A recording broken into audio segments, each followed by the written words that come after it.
आखिरकार मणिपुर क्यों जल रहा है? मैतीज और नागा कुकीज कौन हैं? ये दोनों एक दूसरे के खिलाफ प्रोटेस्ट क्यों कर रहे हैं? ये कन्फ्लिक्ट इतनी हिंसक क्यों होती जा रही है? क्या इसमें किसी बाहरी ताकत का भी प्रभाव है? आइए इस डिस्कशन में हम लोग इन सवालों के जवाब ढूंढने का प्रयास करते हैं। नमस्कार दोस्तों, welcome back to decoding world affairs. मैं हूं गौरव सिंह। सबसे पहले हम लोग मणिपुर के बारे में एक ओवरव्यू लेते हैं। इसके ज्योग्राफी में 90% हिली एरियाज हैं और 10% प्लेन एरियाज हैं। इसके 90% हिली एरियाज में नागा और कुकी नाम के दो समुदाय रहते हैं। वहीं इसके 10% प्लेन एरियाज में मैती कम्युनिटी के लोग रहते हैं। मैती कम्युनिटी मूल रूप से हिंदू हैं जो कि वैष्णवाइट कल्ट को फॉलो करती है। वहीं कुकी और नागा दोनों क्रिश्चियन कम्युनिटी हैं। इसलिए यहाँ पर एथनिक क्लीवेज का भी स्पेस बनता दिख रहा है। अब चलते हैं घटना की तरफ। कुछ दिन पहले मणिपुर में एग्जिस्टिंग ट्राइबल कम्युनिटीज यानी कि नागाज और कुकीज प्रोटेस्ट करते सड़क पर दिखाई देते हैं। मूलतः उनके प्रोटेस्ट के दो आधार थे। पहला, हाल ही में मणिपुर हाई कोर्ट ने रिकमेंड किया कि मैती कम्युनिटी को शेड्यूल ट्राइब की लिस्ट में शामिल किया जाए।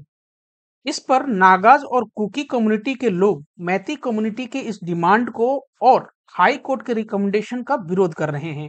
इसके अलावा दूसरा, मणिपुर सरकार ने हाल ही में एंटी ड्रग ड्राइव लॉन्च किया था ताकि हिली एरियाज में जो पॉपी कल्टीवेशन हो रहे थे उसे बंद किया जा सके और फॉरेस्ट की सुरक्षा की जा सके। नागाज और कुकी कम्युनिटी के लोग इसे अपने ऑटोनॉमी में सरकार का दखल मान रहे हैं।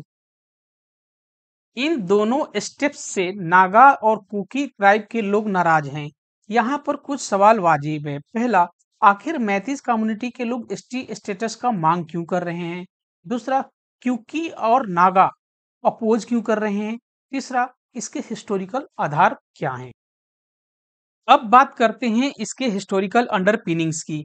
ब्रिटिश रूल के दौरान ब्रिटिशर्स ने चाय के बागानों और नेचुरल रिसोर्सेज के लिए इन क्षेत्रों पर अपना आधिपत्य जमाए रखा था। ब्रिटिशर्स ने ट्राइबल प्रोटेक्शन के नाम पर इनर लाइन परमिट जैसे प्रावधानों की व्यवस्था की ताकि बाकी के भारतीय लोगों को इन क्षेत्रों में जाने से रोक लगाया जा सके। पैराडॉक्सिकली वहीं पर क्रिश्चियन मिशनरीज को अलाउ किया ताकि कल्चरल लेवल पर डोमिनेट किया जा सके। कई एनालिस्ट का तो यह भी मानना है कि ब्रिटिशर्स चाहते थे कि नॉर्थ ईस्ट रीजन को एक क्रिश्चियन किंगडम के तौर पर डेवलप किया जाए। लगभग 20वीं शताब्दी के मध्य तक यह प्रोसेस चलता रहा। उसके बाद बारी आई आजादी की। आजादी से पहले मणिपुर एक प्रिंसली स्टेट था।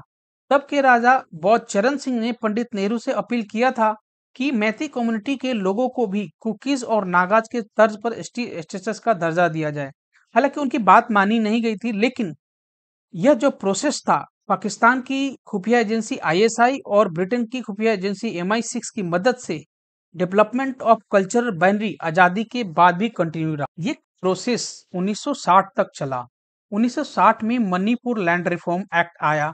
इस कानून ने मैती कम्युनिटी को नागा और कुकी के क्षेत्रों में प्रॉपर्टी खरीदने पर पाबंदी लगा दी। वहीं यह पाबंदी नागाज और कुकीज पर नहीं था। वो कहीं भी जमीन खरीद और बेच सकते थे। दूसरे शब्दों में कहूँ तो 90% एरियाज में रह रहे नागाज और कुकीज को हर जगह जमीन खरीदने की आज़ादी थी। लेकिन मैती कम्युनिटी जो कि 10% एरियाज पर रहते थे, उन्हें 90% एरियाज में जमीन खरीदने पर पाबंदी लगा दी गई। इस कानून ने मैती कम्युनिटी को सफोकेट किया कि वो एसटी स्टेटस की डिमांड करें ताकि वे भी हर जगह आज़ादी से घूम सकें। यह इसका पहला कारण है जिसकी रूट हिस्ट्री में है। इसके अलावा इस विवाद का एक और इम्पोर्टेंट रूट कॉज है।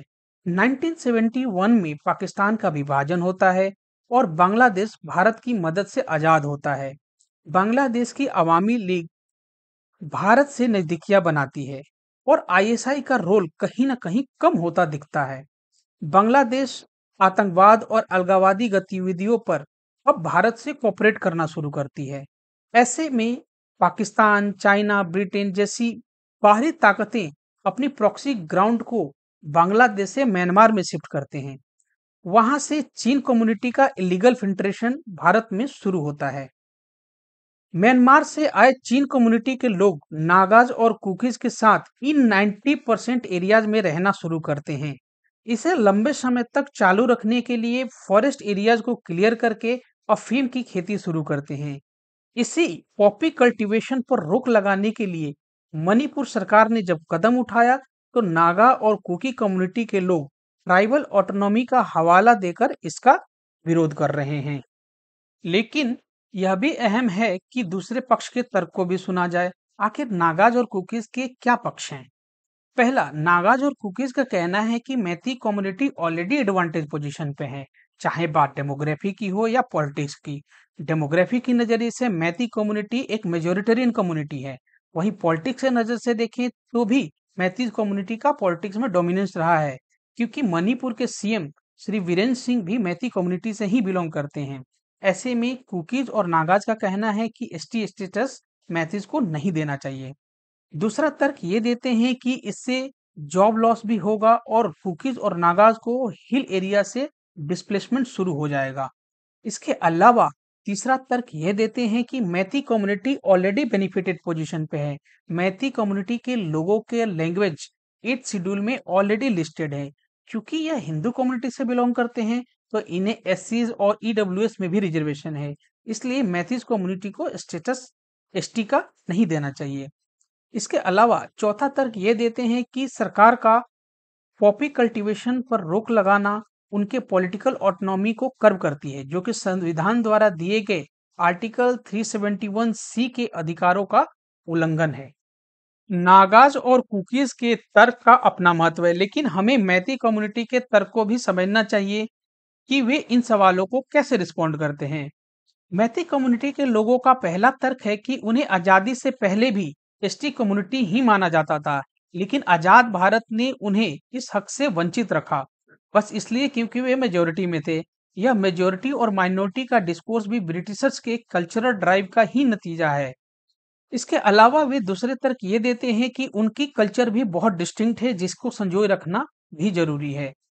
इसके अलावा तीसरा तर्क ये देते हैं कि मणिपुर हाईकोर्ट ने भी रिकमेंड किया है कि इस कम्युनिटी को इनके अधिकारों से वंचित नहीं किया जाना चाहिए।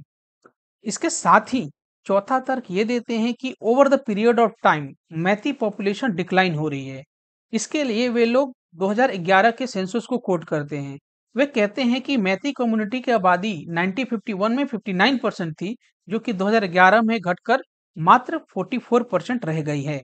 इसके अलावा इनका जो मेन कंसर्न था कि इन्हें 10% के एरिया में लिमिट कर देना, वो अभी भी डिस्कशन से बाहर है। हमने जान लिया कि दोनों के क्या-क्या अपने पक्ष हैं। अब बात करते हैं कि आगे का क्या रास्ता होना चाहिए। शॉर्ट टर्म की बात करें तो सभी स्टेक होल्डर को एक मंच पर लाकर डायलॉग किया जाना चाहिए।